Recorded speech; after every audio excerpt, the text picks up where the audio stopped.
I've been trying to interview this man to my left here for the last probably 10 years, and I haven't been successful. But I caught him today at the Fall Festival. This is Harvey Chittum, who grew up in the Denmark area of Rockbridge County, and he owned some businesses here in Clifton Forge. That's how I met him. And he just happened to come to the Fall Festival. And so we will see if we can get some details out of this fella who told me that very soon is going to turn 90 young years of age. Welcome, Harvey. Born in 1927. On what day? May the 14th. May the 14th. I'm May 9th. How about May that? the 14th and 27, and then next year I'll be 90 years old. And, okay, so you grew up in Rockbridge County. Tell us a little bit about those years. It was the Denmark area I went to of Denmark Rockbridge County. school. Oh, you went to Denmark school. Denmark school. Walked to school, started school when I was 6 years old. Only went 11 years. Graduated in 1944 in Clifton Forge. You went to Clifton Forge High School. Yeah. Right. In the meantime, Dad couldn't get a job anywhere in Rockbridge County, so he took us to Charleston, West Virginia, where there was plenty of work when times were hard. And he got called back on the railroad in 1943, and I finished school in 44 and joined the Army Air Corps. And you were part of a really cool reunion not too long ago. Yeah. With the high school. We headed up here in one of the railroad cars. Is where we had the reunion. Yeah. All right, so after graduation, what did you do? I joined the Army Air Corps.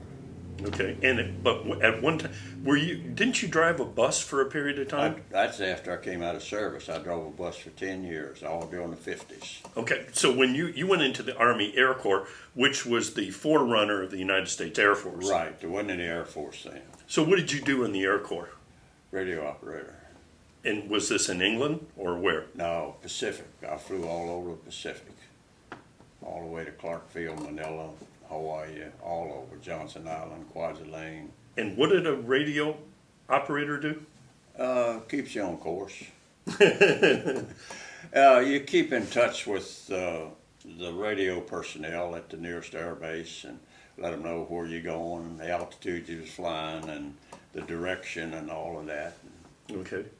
It just kept up with you. As a radio operator, kept up with everything. What kind of planes were you flying in? We was mostly in C-54s, A-26s and B-25s, B-26, B-25s. B-25 was a big 4-engine bomber, wasn't it? B-25 is a 2-engine. Oh, okay. C-54 was 4-engine, and the B-24 was 4-engine. The B-17 was 4-engine. I stand corrected. A-26, B-26, B-25 was all 2 engines. Now, were these informational missions, or were they combat missions, or what? No, the war was over with. We was hauling cargo, personnel, and a lot of freight. Okay. And we done a lot of maintenance at other air bases at different places. I had a good time in service. The war was over with, and I had a good time. And so you came back to the United States? I drove for Trailways all during the 50s. You did the Richmond to Washington, D.C. run? Washington to Richmond, Washington, New York, Washington to Danville, different places. I drove all over the United States because I liked charter work, and I wasn't married, and I didn't want to be tied down. And the furthest places I could go that tickled me to death. I've been in all 50 states. But I think one of these bus trips ended up with you meeting a young lady. Nat King Cole and Nat King Cole's wife came down with him. I went to pick him up in Baltimore, and his wife came down with him carrying Natalie. She was just a baby girl. And she said, "Here, you hold Natalie while I kiss Nat goodbye." And of course, this past Christmas, Miss Cole died, and Natalie died, I think, around the first of the year. She died.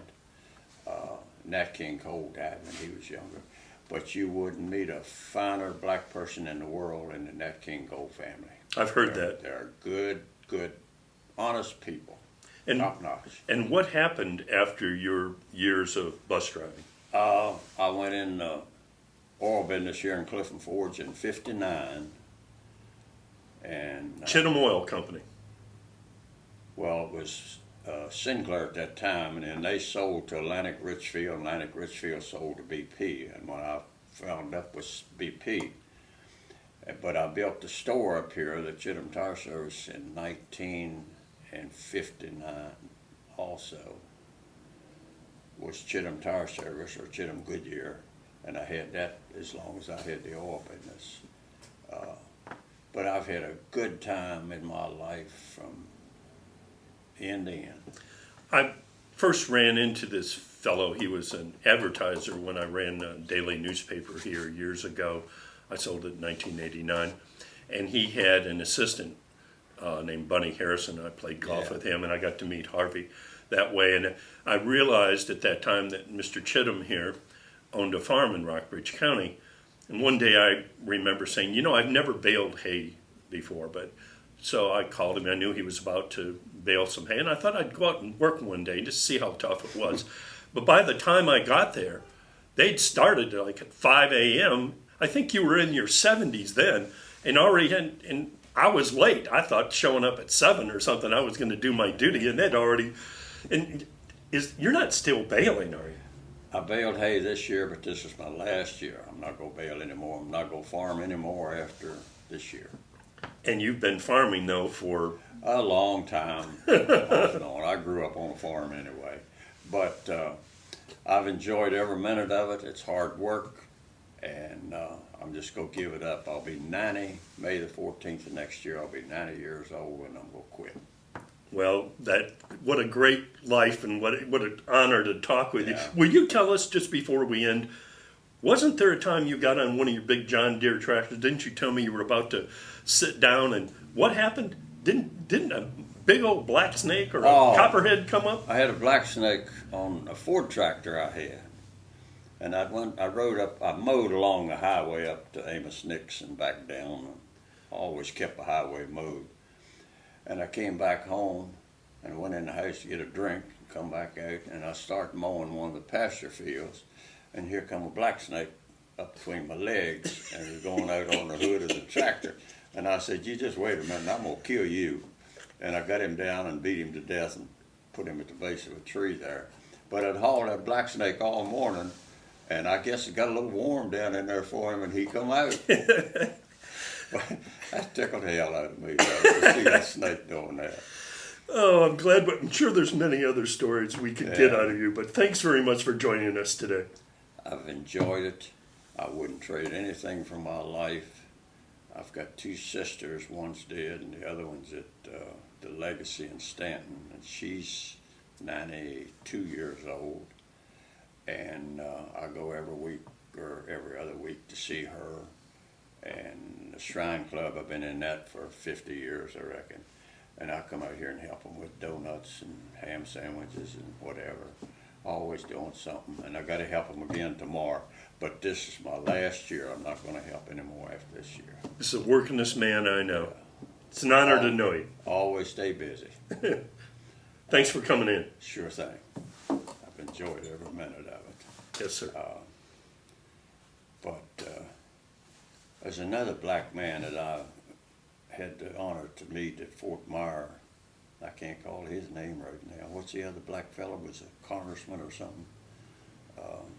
John Lewis? Who? John Lewis? No, I can't think of his name right now, but he invited Bob Slusser and Charlie Whitmer and Jack Kimberlin and I from Clifton to come and have a meal with him at Fort Myer and Arlington. And we went up there to that, and he's a fine man too. He's working in the Democratic Party now. I can't call his name right now, but he's a good person too. I've met a lot of good people. I've met a lot of sorry people, people that always give you trouble. But all in all, I've had a good life. Well, I've been honored to see a little bit of it.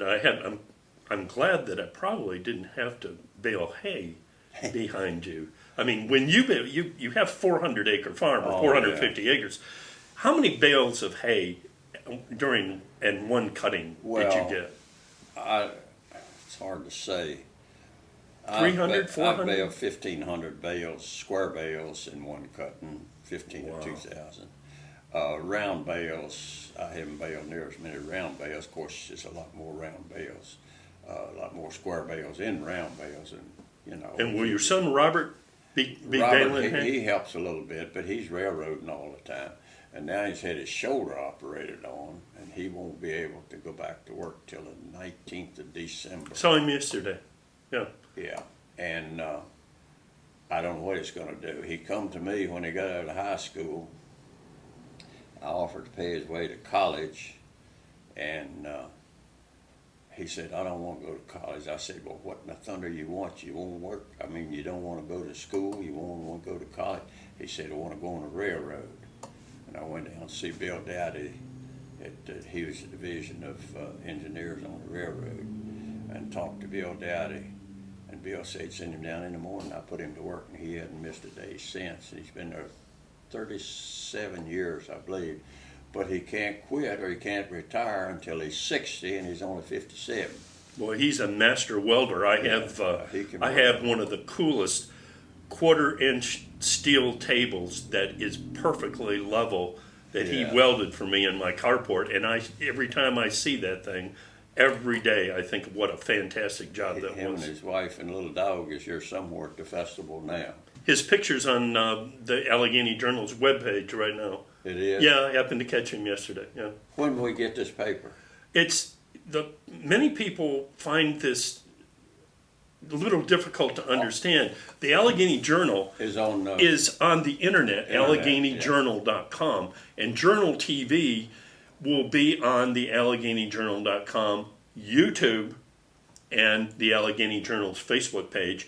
And the reason why we're not going to start up another printed newspaper is, here's the truth.